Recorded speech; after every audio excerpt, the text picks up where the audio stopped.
இதயம் சீரியல் இன்னைக்கு சூப்பராகவே இருந்துச்சுங்க. செம சூப்பராக இருந்துச்சு. என்ன நடந்ததுன்னு பார்க்கலாம் வாங்க, வீடியோக்குள்ள போகலாம். மரகதம் தனத்துக்கிட்ட சொல்கிறாங்க, அப்பாவுக்கு மட்டும் இந்த விஷயம் தெரிஞ்சது என்னதான் கோவப்படுவார்னு எனக்கே தெரியலடிங்கிறாங்க மரகதம். அம்மா நீயே காட்டி கொடுத்துருவ போல இருக்குது, அவனுக்கே இப்போதான் ஏதோ நல்லது நடக்க போகுது, அந்த நேரத்தில் நீயே காட்டி கொடுத்துட்டீங்கன்னா எப்படிம்மா? ஏதோ எப்படியோ கல்யாணம் மட்டும் முடிஞ்சதுன்னா அப்பா எப்படி இருந்தாலும் அவனை ஏற்றுக்கு தான் போறாரு, அதுக்குள்ளே நீ ஏன் இப்படி பதட்டப்படுற, பேசாமல் அமைதியாக நில்லுங்கிறாங்க தானோ. சரவணன் எல்லாத்தையும் அடிச்சு தும்சம் பண்ணிட்டு தப்பிச்சு மெல்ல வந்துட்டு இருப்பாங்க. பின்னாடி பார்த்தா அவங்களுக்கு பின்னாடி ஒரு உருவம் ஃபாலோ பண்ணுற மாதிரியே அவங்களுக்கு தோணும். திரும்பி திரும்பி பார்ப்பாங்க, யாருமே இருக்க மாட்டாங்க. இருந்தாலும் அவங்களுக்குள்ள ஒரு உணர்வு தெரியும். மணமேடையில் ரத்னம் அங்கங்கே திரும்பி பார்க்குறாங்க, எங்க அம்மாவை காணுமே அப்படின்னு பார்த்துட்டு, என்ன சின்ன சம்மந்தி நம்ம ஆதி தம்பியோட அம்மாவை காணுமே, கல்யாணம் நடக்க போது அவங்க முன்னாடி இருந்தவள நல்லா இருக்கும்னு கேட்குறாங்க. அவங்க ஆதியோட அப்பா இல்லையில, அதனால அவங்க எப்படி வந்து முன்னாடி நிற்பாங்கன்னு சொல்றாங்க பவானி. அதனால அக்கா அவங்க ரூம்லயே இருப்பாங்கன்னு நினைக்கிறேன் அப்படின்னு சொல்றாங்க பவானி. அட என்னங்க நீங்க இந்த காலத்தில் அதெல்லாமா பார்ப்பாங்க? பாரதிக்கு இன்னைக்கு கல்யாணம் நடக்குதுன்னா அதுக்கு அவங்க தாங்க காரணம். இந்த காலத்தில் போய் அதெல்லாமா பார்ப்பாங்க? வாங்க போய் கூட்டிட்டு வருவோம், அவங்க வந்து முன்னாடி நின்று அவங்க கிட்ட ஆசீர்வாதம் வாங்கணும் வாங்க அப்படின்னு சொல்லி கூட்டிட்டு போறாங்க ரத்னம். பவானியும் ஏகாம்பரமும் சரின்னு சாரதா ரூமுக்கு போறாங்க. ரூம்ல பார்த்தா சாரதா, அறிவு, பார்வதி 3 பேரும் ஸ்வேதாவுக்கு கல்யாணம் நடக்கிறத வீடியோவில் பார்த்துட்டு இருக்காங்க. ரத்னா, பவானி, ஏகாம்பரம் உள்ள வந்ததுமே பவானி பார்த்துக்கிறாங்க. ஓ, ஸ்வேதா இன்னும் மனக்குளத்தில் இருக்கா, அப்போ இவங்க ஏதோ பண்றாங்கன்னு அப்பவே நான் சந்தேகப்பட்டேன்.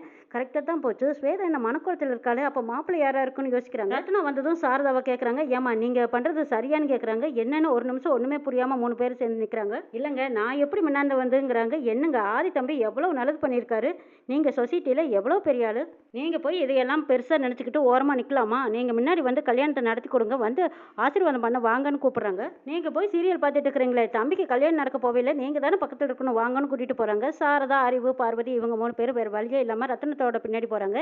இங்கே தனமும் மரகதம் பேசிக்கிறாங்க. பார்த்தியா ஒரு கும்பலையே எப்படி வலிச்சு கூட்டிகிட்டு வராரு பாருடி அப்படின்னு பேசிக்கிட்டு இருக்கிறாங்க. பாரதி ஆதியை திரும்பி திரும்பி பார்த்துட்டே இருக்கிறாங்க. ஆதி பதில் பேசாமல் தொட்டதுக்கெல்லாம் ஆமாம் ஆமான்னு தலையை மட்டும் அசித்துக்கிட்டு இருக்கிறாங்க. பாரதி ஒரு டவுட்டாக தான் பார்க்குறாங்க. ஐயரும் மாங்கல்யத்தை கொடுத்து எல்லாத்துக்கிட்டையும் ஆசீர்வாதம் வாங்கிட்டு வர சொல்கிறாங்க. அந்த பக்கமாக ஸ்வேதாவோட ஃபோனு சுவிட்ச் ஆஃப் ஆயிடுச்சுன்னு சொல்கிறாங்க. ஸ்வேதா கிட்ட யாரோ வீடியோ கால் கட் ஆயிடுச்சுங்கிறாங்க. அப்படியா, சரி மீண்டும் ஆன் பண்ண அப்படின்னு சொல்லிட்டு மீண்டும் ஆன் பண்ணுறாங்க. ஸ்வேதாவுக்கும் அங்கே ஐயர் கல்யாணம் நடத்திட்டு இருக்கிறாங்க. அவங்களும் அங்கே மாங்கல்யத்துக்கெல்லாம் ஆசீர்வாதம் வாங்கிட்டு வர சொல்கிறாங்க. அங்கே பக்கத்தில் உட்காந்துருந்த மாப்பிள்ளை அப்படியே தள்ள அடிக்கிட்டு கொண்டிருக்காரு. மாப்பிளைக்கு தூக்கம் கட்டு போச்சாங்கிறாங்க. அதையெல்லாம் கவனிக்காதுங்க, அவர் தாலி மட்டும் நல்லா கட்டுவார் அப்படின்னு சொல்லிடுறாங்க ஸ்வேதா. அறிவு, பார்வதி எல்லாருமே அப்படியே வீடியோ காலில் மறுபடியும் பார்க்குறாங்க. ஸ்வேதாவுக்கு கல்யாணம் நடக்கிறத இங்கிருந்தே பார்த்துக்கிட்டு ஆசீர்வாதம் பண்ணிட்டு இருக்காங்க. ஆதி பாரதிக்கு தாலி கட்டும் போது சாரதா மனமேடை விட்டு கீழே போயிடுறாங்க. அந்த பக்கமா அறிவு, பார்வதி, சாரதா 3 பேர் மறுபடியும் ரூமுக்கு போய் ஸ்வேதாவுக்கு தாலி கட்டுறத வீடியோவில் பார்த்துட்டு இருக்காங்க.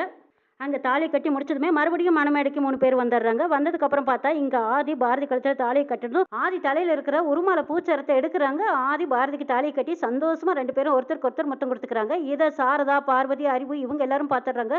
பார்த்ததும் அப்படியே திகச்சு போய் நிற்கிறாங்க. அப்போ ஸ்வேதா கழுத்தில் தாலி கட்டினது யாராக இருக்கும் அப்படின்னு உடனே இவங்கனால ஒன்றும் சொல்லவும் முடியல, மெல்லவும் முடியல, பேசாமல் நின்றுட்டு இருக்கிறாங்க. தனோ மரகதம் இவங்க 2 பேத்துக்கும் கண்ணமணியும் பிதுங்கி வெளியே வந்துடும் போல இருக்குது. ஐயோ நெஞ்சடிச்சு போயிடும் போல இருக்குது. அப்போ துரை எங்கே போயிட்டான்? இது ஆதி தான் பாரதி கழுத்தில் தாலி கட்டிட்டு தானே மாப்பிள்ளையா வந்து பாரதிக்கு தாலி கட்டுறதா இருந்தானே, இப்போ துரை என்னன்னு தெரியலையேன்னு எல்லாருமே வெளியே சொல்ல முடியாமல் தவிச்சிட்டு இருக்கிறாங்க.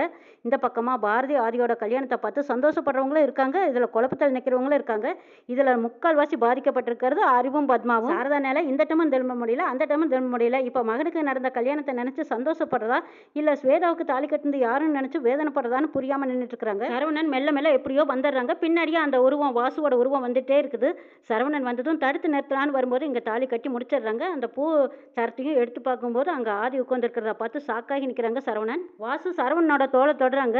என்ன நடக்கிறதெல்லாம் பார்த்தா உனக்கு குழப்பமா இருக்கா? எப்படி மாப்பிள்ளை மாறினாங்கன்னு உனக்கு புரியல? இது எல்லாமே ஏற்கனவே எழுதப்பட்ட விதி, இது யாராலும் எப்பவும் மாற்ற முடியாது. ஆதிக்கும் பாரதிக்கும் தான் கல்யாணம் நடக்கணும்னு இருக்கு. இதை பற்றி நீ ரொம்ப யோசிக்காத, வெளியிலையும் யாருக்கிட்டையும் சொல்லாத. உனக்கு இப்போ இது சந்தோஷமா இருக்குதுல்ல, அதை மட்டும் நீ அனுபவி அப்படின்னு சொல்லிட்டு வாசு அங்கிருந்து மறைஞ்சிடுறாங்க. பின்னாடி திரும்பி பார்க்குறாங்க சரவணன், அங்கே யாருமே இருக்க மாட்டாங்க. சரவணனும் அங்கே என்ன நடந்தனே தெரியாமல் அப்படி மணமேடையை பார்த்துட்டு இருக்கிறாங்க. ஆதி பாரதியோட சந்தோஷமான கல்யாண நாளை பார்த்துட்டு இருக்கிறாங்க சரவணன். ஐயர் மணமேடையில் உட்காந்துக்கிட்டு சரி அந்த தலையில் வச்சிருக்கிற பூ எடுத்துடலான்னு சொல்லிடுறாங்க. ஆதி இங்கே பூவை எடுக்கிறாங்க. அந்த பக்கமாக ஸ்வேதாவுக்கு தாலி கட்டின துரையும் சேர்த்து அங்கேயும் பூவை எடுக்கலான்னு சொல்லும்போது துரை அந்த பூவை எடுக்கிறாங்க. பார்த்ததும் ஸ்வேதாவுக்கு சரியான கோவம் வருது. பாவி, உனக்கு ஒரு வேலையை கொடுத்தா நீ எனக்கே துரோகம் பண்ணிட்டியா அப்படின்னு சொல்லிட்டு துரையை அடிச்சு விரட்டுறாங்க ஸ்வேதா.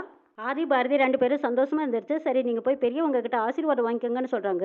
ரத்னம் மரகதம் இந்த பக்கமாக எல்லாத்துக்கிட்டையும் ஆசீர்வாதம் வாங்கிட்டு போயிருக்கும்போது அந்த பக்கமாக சாரதாகிட்டையும் போய் ஆசீர்வாதம் வாங்க போகிறாங்க. அறிவு மட்டும் அந்த மணமேடையை விட்டு கீழே போயிடுறாங்க. ஆதி சாரதா கிட்ட போய் கேட்குறாங்க, என்னம்மா நான் பாரதி கழுத்தில் தாலி கட்டும்போது நீங்கள் மணமேடை விட்டு எதுக்காக கீழே போனீங்க, எங்கம்மா போனீங்கன்னு கேட்குறாங்க. சாரதானால எதுவும் பேச முடியாமல் அமைதியாக நிற்கிறாங்க. சரிம்மா இப்போவாது எனக்கு ஆசீர்வாதம் பண்ணுங்கன்னு சொல்லி காலில் விழுந்து ஆசீர்வாதம் வாங்கிக்கிறாங்க.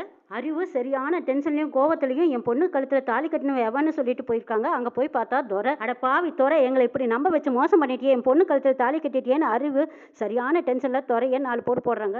அப்போ தான் சரவணன் நினைக்கிறாங்க, வாசு சொன்ன மாதிரி இன்னாருக்கு இன்னார்னு அது ஆண்டவன் போட்ட முடிச்சு, இது யாராலும் மாற்ற முடியாதுன்னு சொன்னது சரியாக தான் இருக்குது.